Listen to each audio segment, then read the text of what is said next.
Well, I wish I could give you the tea, but mine's just a little bit tart, and that's why it's called Leah's Lemonade. And honey, a Howard alum, a talk show host, a national talk show host is with me today. Nick Cannon, welcome. Thank you. Thank you. How you doing? I'm doing well, and I'm, as a Howard alum and a Muhammad kid, I'm super, super proud of you for all that you've been accomplishing, man. That's what's up. Likewise. I see you doing your thing. I'm trying to do my thing on your show, okay? Cause shoot, okay? Don't forget that. But no, listen, you got so much going on. You're in the DC area today on Fox 5, a lot going on, and then of course your talk show got a lineup against Deborah Cox. Killed it. I saw a snippet of her performance. Like, that song never gets old. Ever. She bodied it again too. It just put everybody in their feels. Yes, absolutely. And this week on your show is Classic Jams Week. So tell everybody what we can expect, what you got coming up. Man, we got more heat. I mean, we got everything from Rob Bass to MC Light to Brian McKnight. So it's about to be lit.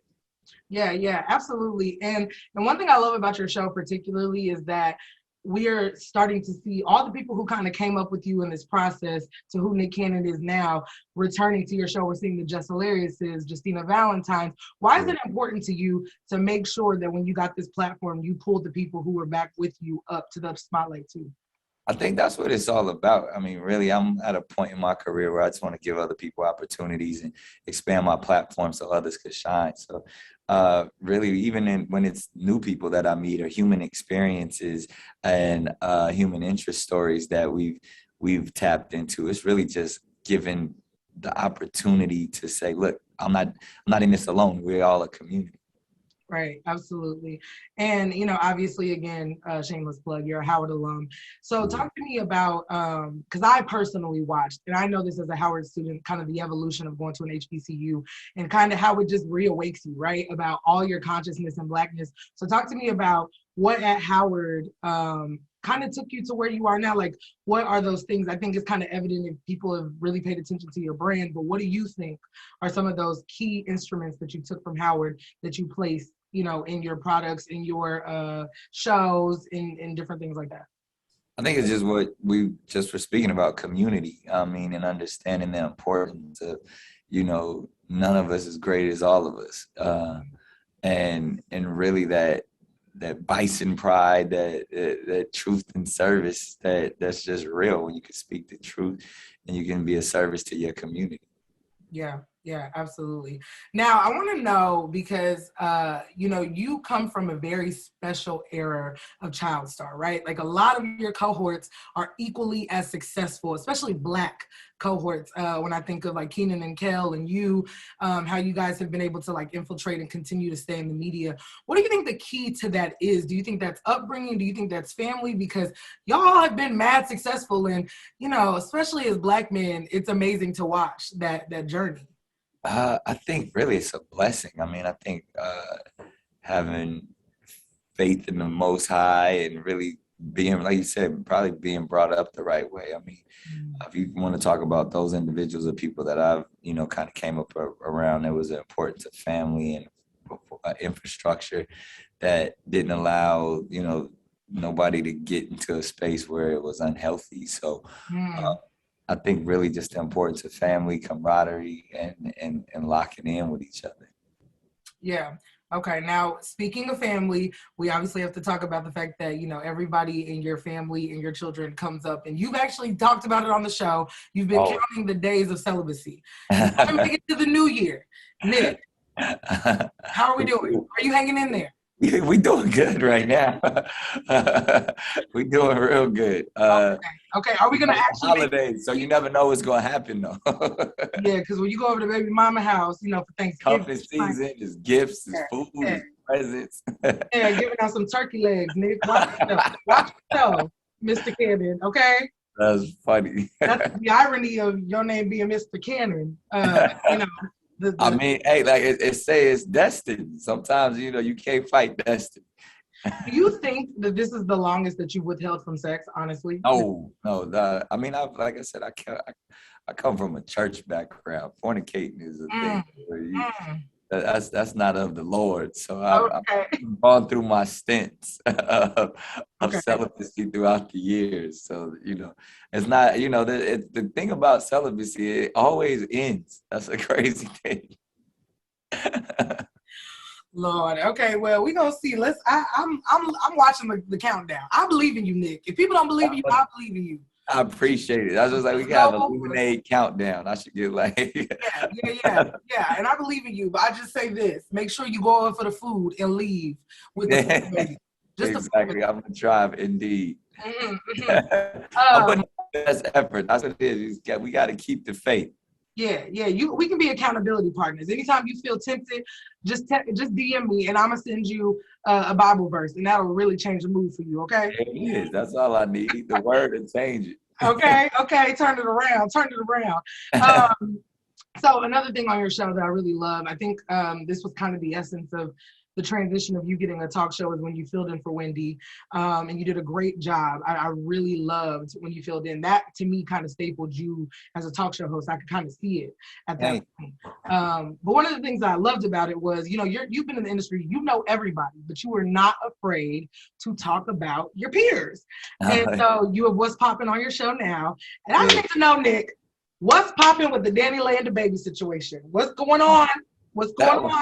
That one hurts my heart to just see that. I mean, just knowing both of those individuals, and it's some things that just aren't for the internet. You know what I mean? And in that vibe of where I feel like if they could do it all over again, I guarantee you, both of them probably would have just kept that within their home, because we all have to deal with heavy scenarios. But it's not for the world to see. Something should, as much as like the internet is like, oh, we got to put all our business out there. Everything doesn't need to be put out there. So I pray for the both of them. Hopefully they figure it out, because at the end of the day, the most important individual in all of that is their child. Yeah, absolutely. I mean, honestly, at this point, you should teach a course, because I think you have the most copacetic baby mama family in the industry. So I just feel like if there's anybody to take up the charge, it's Nicholas Scott Cannon, damn it. That was funny. I saw a lot of those those memes and comments saying Nick Cannon would never. Would never, okay? I was like, somebody call Nick. Get a mediator in there ASAP. Someone call the mediator, okay? Hilarious. Yes. But either way, it was sad, and I hopefully they can work through that. So talk to me about how it feels to be a talk show host. Like, I mean, I think you come up in the industry, but this is one of those accomplishments that many people cannot say they have. Yeah, I think it's a blessing, really. I mean, when you think, I've been doing television since I was about 11 years old. I started in the space of public access, and even back then, I had my own little local cable access show.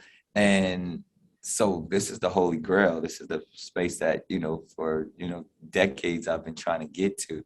And to be able to have it, I didn't even know it was going to be this much fun, and really to tap into the culture each and every day, and be as open, as vulnerable as you get an opportunity. Hopefully people really get a chance to see who I am as an authentic individual.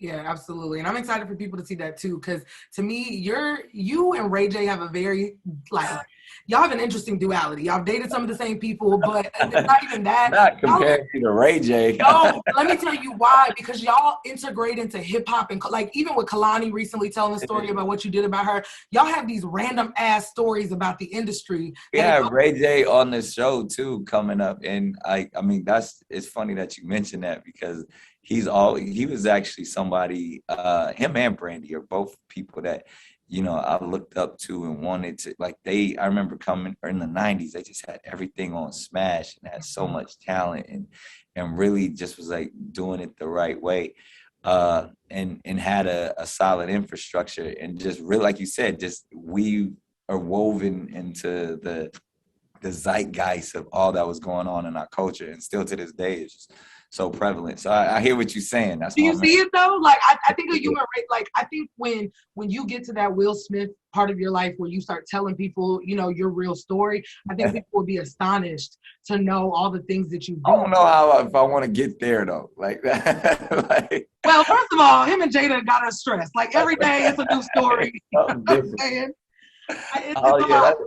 I get too emotional for for that. Like, you know what though? I get an opportunity to be emotional and vulnerable every day already. So I think, you know, by the time I do get to them spaces, people are like, man, we already know. We forgot about all of that. Like, I think there's already been so much that has gone on in my life that people honestly have forgotten about, like even the past 5 years, the past 10 years, you know, and I think, you know, hopefully I'll continue to be blessed to be able to share my story and my journey, you know, moving forward. But it's always something going on. I mean, I've never been hesitant to kind of just live my life out in the open and in the public. So I don't think it's gonna be any big secrets that ain't nobody know. Like it's pretty out there. I don't have no secrets. Like that's what I'm thinking. Like I'm out there. If I had some secrets, wouldn't you think? Like, come on, like all my tea and dirt and everything is out there in the open. Nah, I don't believe that. I think there's Don't you think it'd be some of this? I probably would have been trying to hide some of the stuff that's already out there. I mean, yeah, you were married to Mariah Carey though. I just think that there's more. There's more. Like she writes a book, they tell us more stuff about y'all. Like you write a book, we find out everything we need to know. It's all out there. I have nothing to, I mean, maybe my kids one day will say something that, I mean, because I think everything we do is out in the open. I try to live my life in a very authentic and open way. And I take pride in being able to say I don't have no secrets. It's like you get what you get. You know, on a good day you get it, on a bad day you get it. This is who I am. Okay, quick last question. Speaking of your kids, because this is something I do want to know. When the conversation comes up about you, your children, and how many kids you have, the conversation we all know is obviously you make a lot of money. You can financially take care of these kids, but then obviously people discuss the fact that, well, how are you going to split up and divvy up your time? Because realistically, you can't be in 7 places at once. So what is your answer to that? I'll sit back and watch. That's all I tell. I was like, look, we're gonna worry about my kids, you worry about your kids. I check in with you in 18 years to see where we and that's all pure ride. What a real Howard answer. I love it, Nick. Thank you so much. I know you're busy. You're about to be on Good Day DC. So thank you so much for taking the time out and talking to me. Lemonade stand, grab a cup, throw it back, and sip on all of that. Yo, what's good, Josh? Your man Nick Cannon, and you rocking with Leah's Lemonade. Let's get it.